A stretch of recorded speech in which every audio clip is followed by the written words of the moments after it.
Hey guys, it's Destiny, and our favorite debt collector is in town, and she's checking on whether or not you've paid your rent this month. If you guys haven't, you better get your Stellar Jades ready before it's too late. Today we're going to be diving into the newly released character Topaz and her trusty companion Numby. We'll be going over the exciting things they bring and also the synergies that they offer.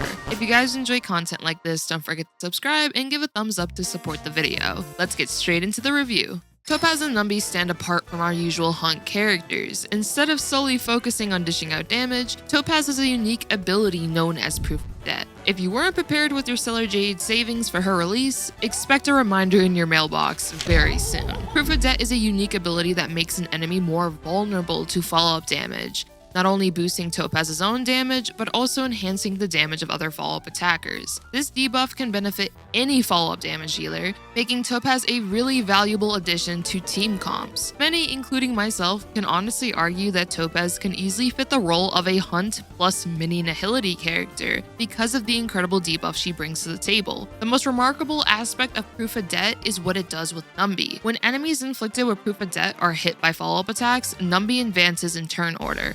This allows Numby to attack multiple times in a single turn cycle, depending on how many follow-up attacks do hit the enemy. In Bonanza State, which I originally thought this was called Banana State, but it's Bonanza State. This occurs during Topaz's ultimate. Numby advances with any type of attack on an enemy and delivers 2 enhanced tornado follow-up attacks with increased damage and crit damage, and then it goes away until you get back into the Bonanza State. Plus, you can relocate Proof of Debt to any enemy and give them a run for their Stellar Jade. And honestly, Topaz has me feeling like I'm Tom Nook at this point, collecting the debt of my enemies and forever torturing them. Topaz's skill and basic attacks are classified as follow-up attacks. The way that this works makes it really cool for Topaz. This allows Topaz to be able to advance Numby by herself with her skills or basic attacks. This flexibility makes her skill point management more efficient, and Topaz truly shines when paired with other follow-up attackers, allowing Numby to act more frequently during a turn cycle. Numby advances by 50% each time a follow-up attack hits an enemy with Proof of Debt, so that means only 2 follow-up attacks are needed to advance Numby by 100%. When you're at 100%, Numby will immediately attack after your current attacker finishes their attack. Plus, Topaz's traces are even better. All of them are nice stat bonuses, and for her main traces, they can allow Topaz to get 10 additional energy when Numby attacks in Bonanza State, increases Topaz and Numby's damage by 15% to fire weakness enemies, and one of her traces allows once again that basic attack to be considered a follow-up attack, which is really useful for rotation. In terms of playing Topaz, there are main 2 rotations to consider. If your team is skill point hungry, prioritize basic attacks. However, if your team includes characters that don't heavily rely on skill points, like Clara, choosing 2 skills and 2 basics over only basic attacks results also in higher damage output with Topaz and Numby. The best thing though about Topaz is definitely playing her in the overworld. I mean, this is literally the most fun character to have in the overworld because Numby goes to look for treasure. I get to pretend I'm a debt collector and feel a little bit like a villain. I feel once again like a true Tom Nook with Topaz, and this is just awesome. But now though, let me get into teams I really like with Topaz. For my preferred team comps, personally, my favorite pairing for Topaz is Clara, who works really well with Topaz, allowing Numby to advance forward very often. Clara's frequent follow-up attacks and her ability to focus on enemies inflicted with Proof of Debt makes this duo really consistent and also very strong when it comes to the damage potential between these two. Himeko also makes for a really enjoyable team with Topaz. Himeko being able to deal more damage to an enemy with Proof of Debt allows Himeko to have more damage against that particular enemy,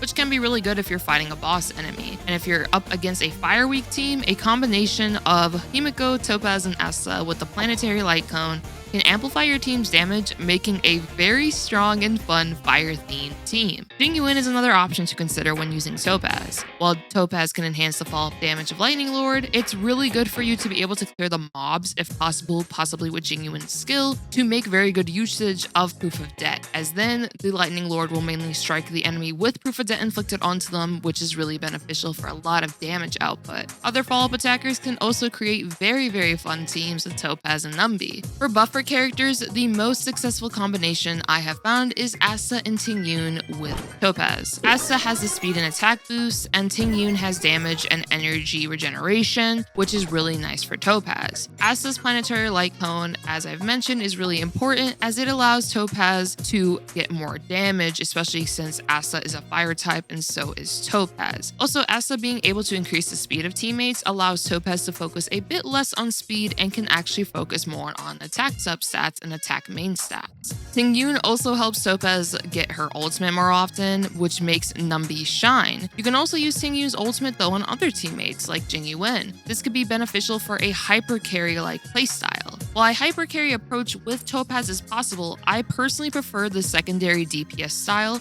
due to the synergies it offers with other follow-up attackers and its alignment with Topaz's kit and playstyle. For debuffers, Silverwolf can be a nice option for hard debuffing a single enemy with Crit Cadet and Silverwolf's debuffs, and also Pele can be good for defense decreases. Personally, I found way more success though with Ting Yuan or Asta when it comes to a third slot teammate, and of course a sustain will be good for keeping the team healthy. I've seen a few mention March 7th when it comes to Clara with Topaz, and while this is nice in theory, the main issue or the main thing that you need to consider with this team is that March has to be able to provide enough sustain in order to keep up with what you're fighting. If you're not able to do that, then I'd more so suggest a character like Lynx or a character like Locha or Natasha. And if you care more about increasing the likelihood of Clara being hit, then I would more so look at Lynx than anything. Plus, she can heal the whole team and cleanse the entire team in times of need. When it comes to building Topaz, my top recommendation is 2-piece Lava-forging and 2-piece Musketeer set, although a 4-piece Musketeer set is also an option.